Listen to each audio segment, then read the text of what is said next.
So magandang araw mga kapatid. So nandito naman po ako para magbigay aral sa inyo patungkol sa salita ng Diyos. So ang pag-aaralan natin ay yung tungkol sa ginawang himala ng Panginoong Jesucristo. Yung nagpakain siya ng 5,000 katao, higit pa. Kasi sapagkat ito'y hindi pa dito kabilang yung mga bata at matatanda sa 5,000 at pati yung kasama ng Panginoong Jesucristo ng mga apostoles. Itong context na ito ay mababasa sa Juan chapter 6 verse 1 to 14. No? So isa-summarize ko na lang mga kapatid yung gospel na ito sa ginawang himala ng Panginoong Jesucristo sapagkat meron itong malalim na kahulugan. Sapagkat maraming nakakaalam sa gospel na ito pero mas marami akong nakikita na mababaw lamang ang kanilang pagpapaliwanag dito. Maging ang mga scholar sa Biblia, sa under ng Santa Katolika. Ngayon, ibibigay ko ang malalim na kahulugan ng himalang ito na ginawa ng Panginoong Jesucristo.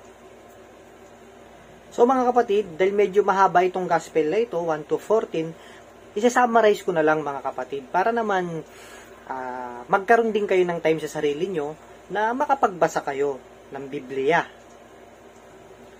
So, ang nangyari sa gospel na ito ay sinubok ng Panginoong Jesucristo si Felipe kung ano ang kanyang iisipin o kung hanggang saan ang kanyang pananampalataya sa Panginoong Jesucristo.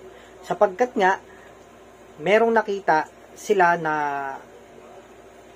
batang lalaki na may dalang 5 pirasong tinapay at 2 pirasong isda.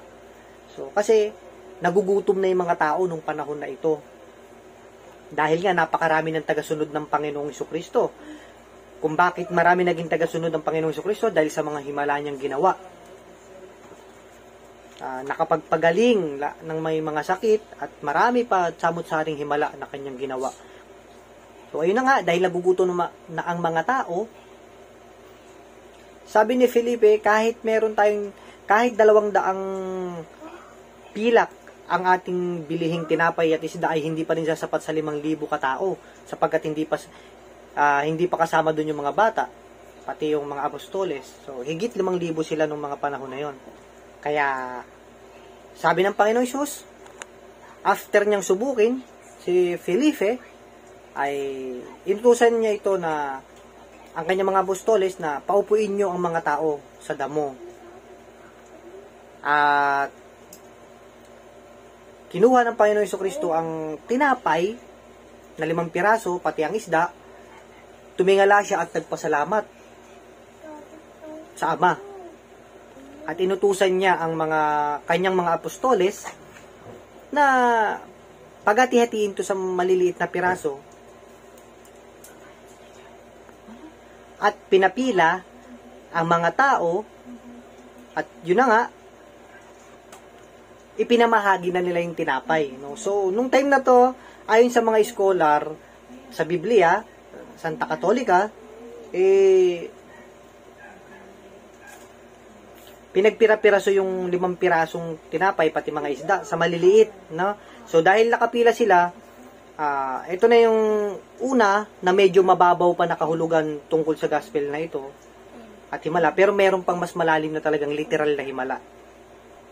So dahil pinamahagi na, kahit maliit ito, nung panahon na yon, nung ipapamahagi na, nung nasa mga kamay na nang nasa unahan, so dahil kukunti lang yun, hindi talaga sasapat kahit napakaliliit ng pagkakaputol-putol.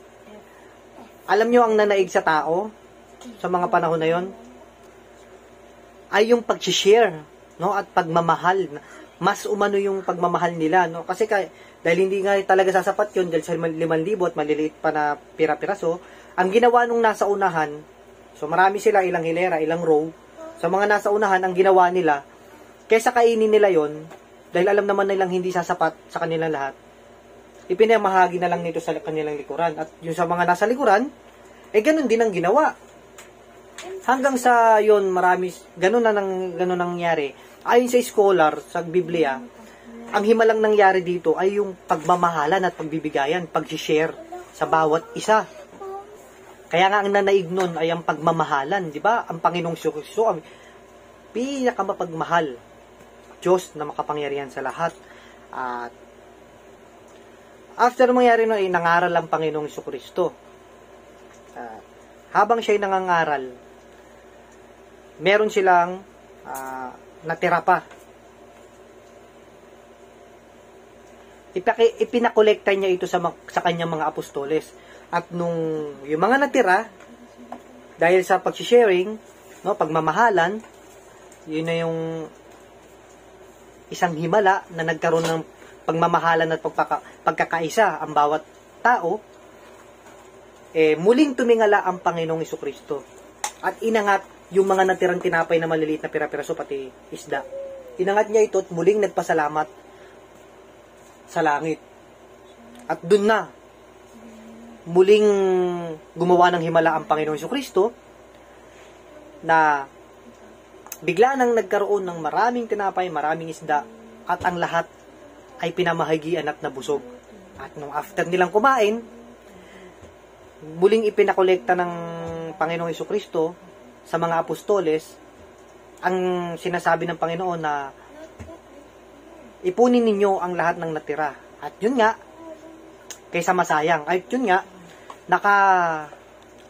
nakaipon pa sila ng 12 kaing o 12 basket pa ang kanilang naipon, sumobra at nabusog ang lahat.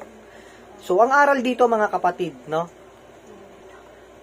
Pwede namang gawin ng Panginoong Kristo dahil marami na siyang tagasunod, ay dapat gumawa na lang siya agad ng himala. Pero hindi ginawa ng Panginoon yun.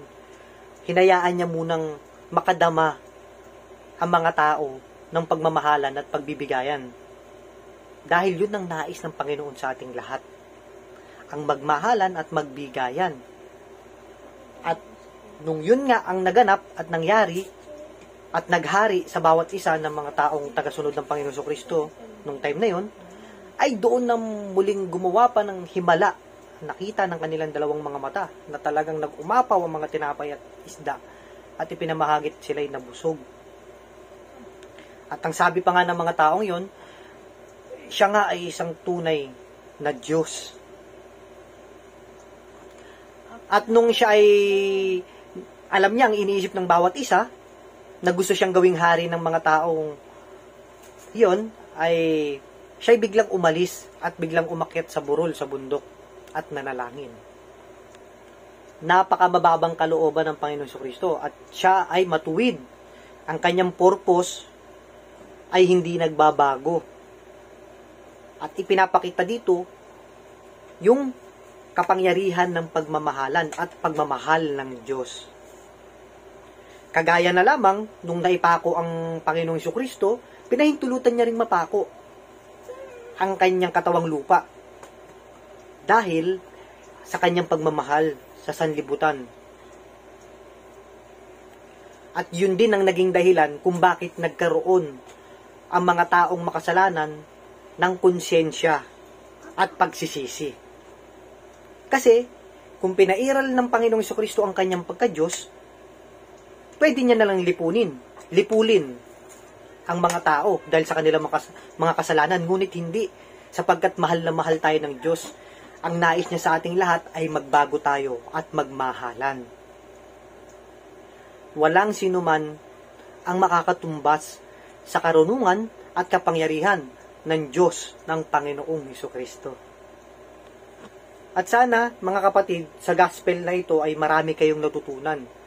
At marami pa akong isi-share sa inyo para mas tumatag, mas lumalim ang inyong pananampalataya sa Panginoong Kristo.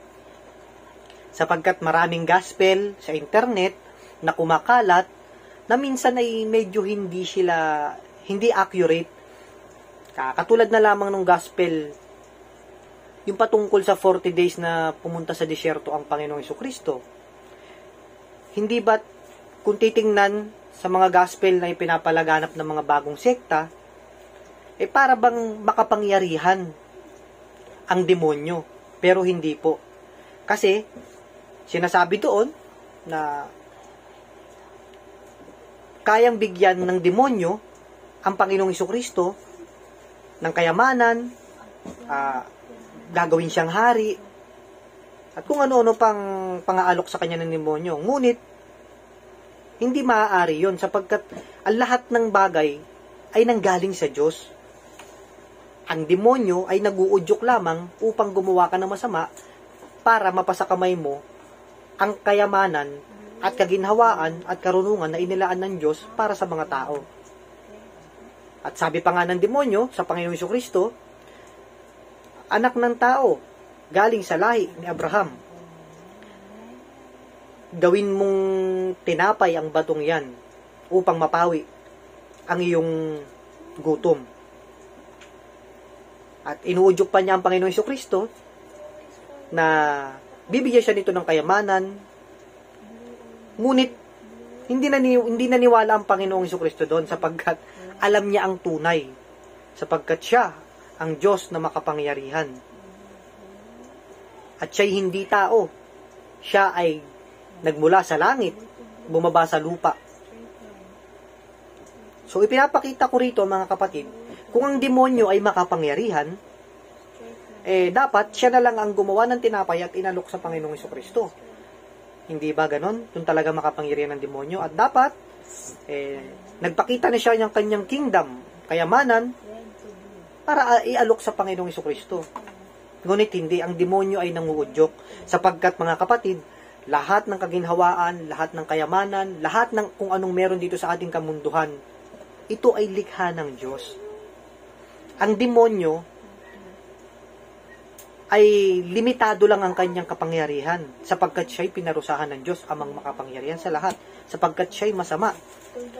Katulad nating mga tao, tayo ay nilikha na may kakulangan. Kaya nga tayo ay nilikha sa ika-6 na araw. At ang ika-7 araw ay ang pagkukumpleto sa atin ng Diyos. Ibig sabihin, ang Diyos ang kukumpleto sa ating buhay. Kasi napakatalino ng Diyos. Kung lilikhain niya tayo ng perpekto, maaari pa tayong gumaya kay Satanas na dyablo, nakakalabanin ng Diyos at hindi susunod sa kanyang kalooban. Yon ang ayaw ng Diyos sa ating mga tao. Kaya mga kapatid, hanggang dito na lamang po. Sana sa na ito ay marami kayong natutunan at naway kalat yung video na ito para makapagbigay aral sa lahat ng mga tao. Para mas lumalim at tumatag ang inyong pananampalataya sa Panginoong Jesucristo, Diyos amang makapangyarihan sa lahat. Sa ngalan ng Banal na Espiritu. Amen.